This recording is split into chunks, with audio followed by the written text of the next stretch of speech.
வீக்கெண்டில் எங்கெங்கே சுற்றி பார்க்கலான்னு சொல்லி நானும் என் ஃப்ரெண்டும் வீக் டே ஃபுல்லாக மாறி மாறி வந்து பஹ்ரைன் ரீல்ஸ் எல்லாம் ஷேர் பண்ணிக்குவோம். அப்பப்போ ட்ரெண்டிங்காக உள்ளதை அப்படி நாங்கள் ரொம்ப பிடிச்சி போகலான்னு நினச்ச பிளேஸ் தான் வந்து அந்த லேண்டன் அல்லி. பட் ஆனால் வந்து லொக்கேஷன் எங்களுக்கு கரெக்டாக கிடைக்காம மாற்றி போயிட்டோம். அந்த பிளேஸை வந்து கடைசியில் கண்டுபிடிக்கவே முடியலை. சரி வந்துட்டோம் வேறு எதுக்காச்சும் போகலான்னு சொல்லிட்டு வாட்டர் கார்டன் தான் போயிருந்தோம். இது வாட்டர் கார்டன் சிட்டி இல்லை, வாட்டர் கார்டன்.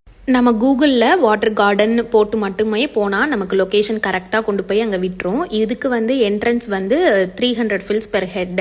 என்ட்ரி டிக்கெட்லாம் எடுத்துகிட்டு உள்ளே போய் பார்த்தா ஒரு ஆள் கூட இல்லை, அவ்வளோ ஃப்ரீயாக இருந்துச்சு. நல்லா மெயின்டைன் பண்ணி வச்சுருந்தாங்க, நீட் அண்ட் க்ளீனாக. இது பேப்கோ அண்டர் மெயின்டெனன்ஸில் இருக்கும் போல். அவ்வளோ சுத்தமாக அவ்வளோ அழகாக இருந்துச்சு. ஒவ்வொரு ட்ரீக்குமே அதோட நேமு எல்லாமே போட்டு வச்சுருந்தாங்க. இதில் ஒரு பெரிய பாண்டு வச்சுருக்காங்க, அவ்வளோ சூப்பராக இருக்குது. உள்ளே நிறைய டக்கு ஃபிஷ்ஷு எல்லாமே வச்சிருந்தாங்க. ரொம்ப சூப்பராகவே இருந்துச்சு.